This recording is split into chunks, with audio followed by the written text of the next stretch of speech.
김정은 북한 국무위원장은 노동당 창건 80주년을 앞둔 어제 평양 해방산 거리에 있는 당 창건 사적관을 찾아 연설했다고 조선중앙통신이 오늘 보도했습니다. 김 위원장은 노동당이 사회주의 운동 역사상 최장의 집권 기록을 새긴 근본 비결은 당 안에서 사상과 영도의 유일성을 확고히 보장했기 때문이라고 주장했습니다. 그러면서 당의 권위를 훼손시키는 온갖 요소들과 행위들을 색출해 제거하기 위한 공정을 선행시키면서 당내 엄격한 기강과 건전한 규율 풍토를 계속 굳건하게 다져나가야 한다고 강조했습니다. 지난 중국 전승절 때 김정은 북한 국무위원장 못지않게 주목받은 인물이 있죠. 김 위원장의 13살 된 딸 김주혜입니다. 김 위원장에게는 딸뿐 아니라 아들도 있다는 설이 있지만 현 시점에서는 김주혜가 북한 최초의 여성 지도자가 될 수 있다는 관측이 나옵니다. 박수주 기자입니다. 베이징역에 도착한 1호 열차에서 김정은 위원장 바로 뒤에 내린 사람은 다름 아닌 딸 김주혜였습니다. 있는 자리가 곧 서열을 의미하는 북한 의전 체계를 고려할 때 13살 김주혜의 지위를 짐작할 수 있는 대목입니다. 통일부에 따르면 김주혜가 처음 모습을 드러낸 2022년 11월 이후 올해 9월까지 약 3년간 식별된 공개 활동은 모두 46차례. 이 중 군사 분야가 29차례로 대부분을 차지했습니다. 여기에 김 위원장이 집권 후 처음 나선 다자 외교 무대에도 데려가면서 김주혜가 현 시점 가장 유력한 후계자라는 관측에 무게가 실리고 있습니다. 하지만 김 위원장에게 아들이 있고 진짜 후계자는 아들일 것이라는 주장도 꾸준히 제기되고 있습니다. 박지원 전 국정원장과 북한 외교관 출신인 태영호 전 의원은 최근 김주혜에게 오빠나 남동생이 있을 가능성을 언급했습니다. 국정원은 8년 전 국회에 김 위원장이 2010년 첫째 아들, 2017년 셋째 자녀를 갖게 된 것으로 추정된다고 보고하기도 했습니다. 하지만 김주혜의 존재를 처음 세상에 알린 전 미국 농구 선수 데니스 로드먼 등 김 위원장을 만난 외부인들은 모두 아들에 대해 보거나 들은 적이 없다고 해 근거가 부족하다는 반론도 있습니다.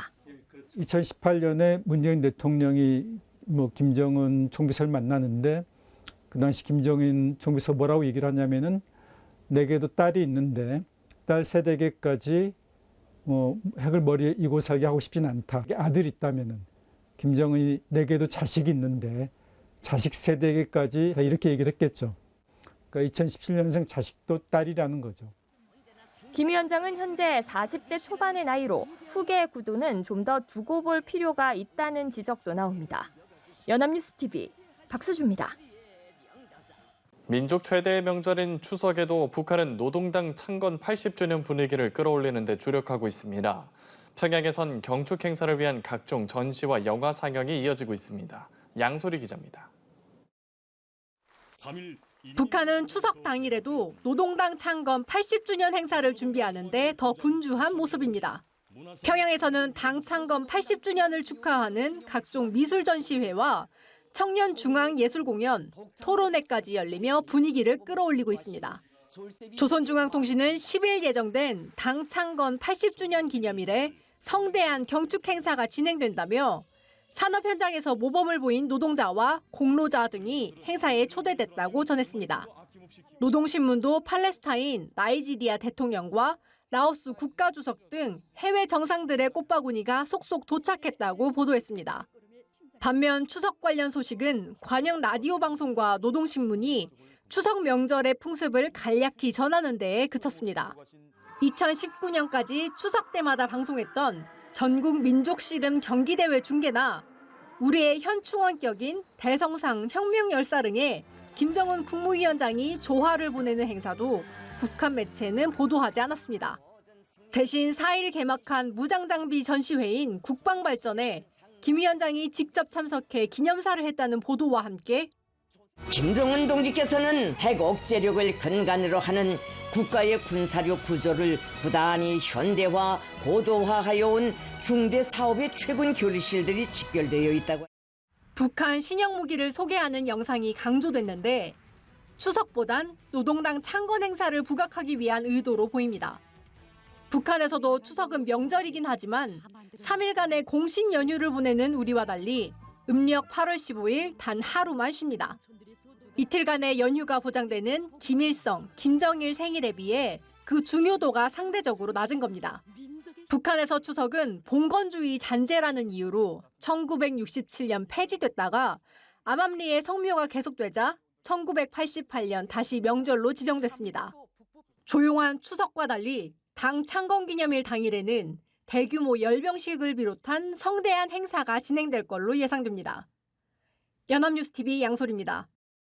김정은 북한 국무위원장이 무장장비 전시회 참관 일정으로 신형 구축함을 찾아 해군력 강화 의지를 강조했습니다.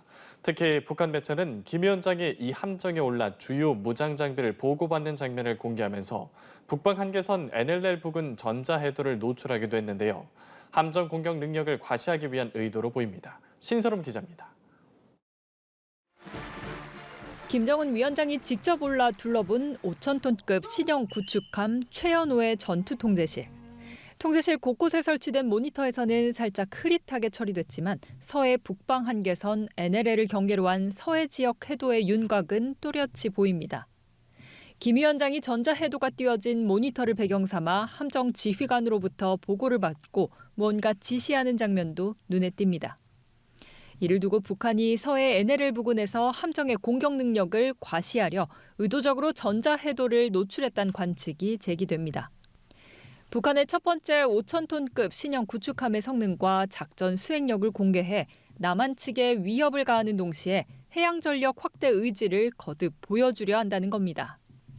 김 위원장은 북한 무장장비 전시회인 국방발전 2025 참관 일정으로 최연호를 둘러보며 해군력 강화를 거듭 주문했습니다. 우리 해군의 막강한 실력은 적들의 도발을 철저히 억제하고 맞받아 응징할 수 있게 광활한 대양에서 행사되어야 한다며 해군 전력의 전면적이고 가속적인 확대 장성을 위한 투쟁을 언급한 겁니다. 또한 초강력의 군함은 주체적 무장력의 강화 발전에 뚜렷한 증시라며 자위적 국방 노선의 정당성과 생활력의 또 하나의 위대한 실증이라고 말했습니다.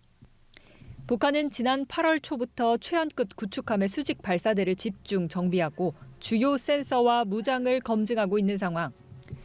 여기에다 김 위원장이 해군력 강화를 연일 강조하면서 북한이 조만간 최연함을 시험 운항할 것이란 전망이 나옵니다.